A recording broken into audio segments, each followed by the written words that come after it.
Good morning, friends. I'm Ben Hayes, pastor of First Baptist Church, Dadeville, Alabama, bringing you our thought for the day on this Monday morning, October the 5th. What a great day this is. Opportunity to serve God and to give Him the glory for all the things He's done.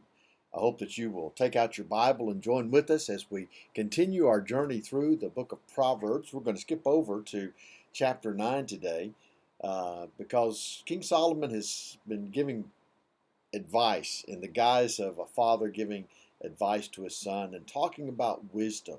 And remember, wisdom is, he has personified wisdom as if wisdom is a person talking to us, the whole concept of wisdom. And as we come to chapter 9, he's sort of bringing this section to a close. And I wanted to focus a little bit on what he has to say here, because if you'll look at the beginning, he says, "Wisdom has built her house. She has hewn out her 7 pillars. She has slaughtered her meat. She has mixed her wine. She has also furnished her table. She has sent out her maidens. She cries out from the highest places of the city. Whoever is simple, let him turn in here." Uh, Here's what he's talking about.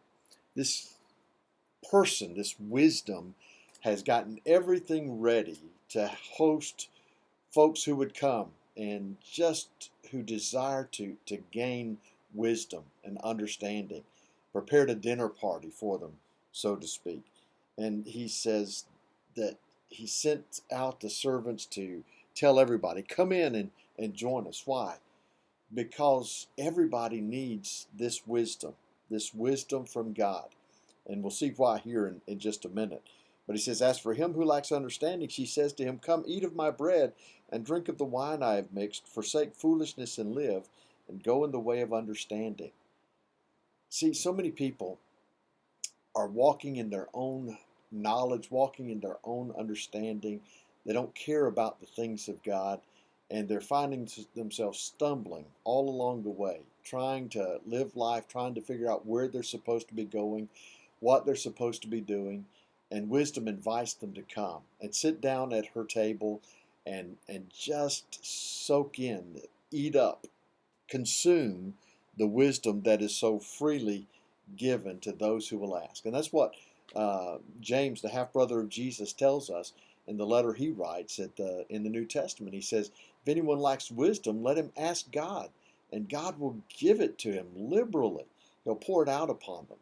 And it's not as if there's some secret formula to gaining wisdom. It's not as if you have to beg. It's not as if you have to go searching. You just ask for it, and God will give you the wisdom that you need for the moment. And I love what King Solomon does, because he gives us some practical advice in this chapter. Because here's the thing, we need practicality. Sometimes we lose sight of the ordinary, everyday things as we're talking about the will of God for our lives. But look at what he says.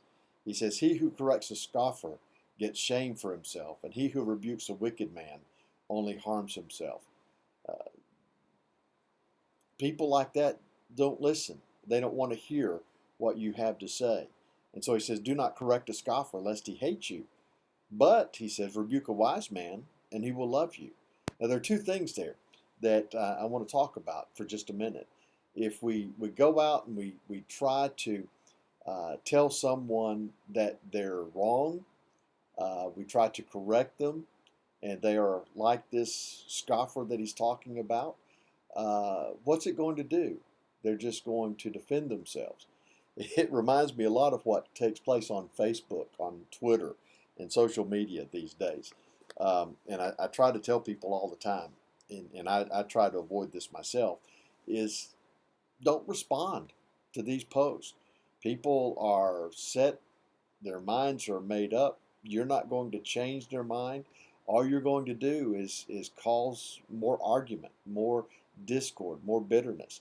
You cannot correct a scoffer. And what's going to happen is you're just going to make matters worse. However, the opposite is true as well. You find somebody who has wisdom and you correct them, constructive criticism. You try to teach them a better way. They'll love you. They'll listen because they know that wisdom comes from letting others speak into our lives words of truth. That's where we get wisdom as we grow older, isn't it? Our parents teach us these things. And when we're younger, we don't want to listen because we don't think they know anything. As we get older, we realize, hey, they were pretty smart. They knew a lot of things that I didn't think that they did. But that's the process of gaining wisdom. And then here is the crowning jewel of the Proverbs, and it's said over and over again throughout this book of Proverbs because King Solomon wanted us to get this truth. He says in verse 10, the fear of the Lord is the beginning of wisdom, and the knowledge of the Holy One is understanding. And this is so important for us to understand. The fear of the Lord means that we have great reverence, awe, and respect of God. And in doing that, that is the first step into encountering wisdom because we realize that He is the wise one and He can teach us what we need to know. That knowledge that He gives is understanding. People ask me all the time, Pastor, how do I know what the will of God is for my life? Much of it is right here in this wonderful book. And you just read it and you know what the will of God is for your life. For specifics, you talk to Him, you pray, and He guides your steps. He guides your path. He guides your education choices. He guides your career choices. He guides the choice of whom you want to marry. He guides you in everything as long as you fear Him, as long as you listen to Him. And then here's the practicality of all this again. For by me your days will be multiplied, and years of life will be added to you. If you are wise for yourself, and if you scoff, you will bear it alone. There's practicality there. If we are wise, then our lives will be longer. Well, what does that mean? Well, it means if you make the right choices, you're not going to do things that would shorten your life. If you follow God, He's going to bless you. And that's a wonderful promise that He's given to us.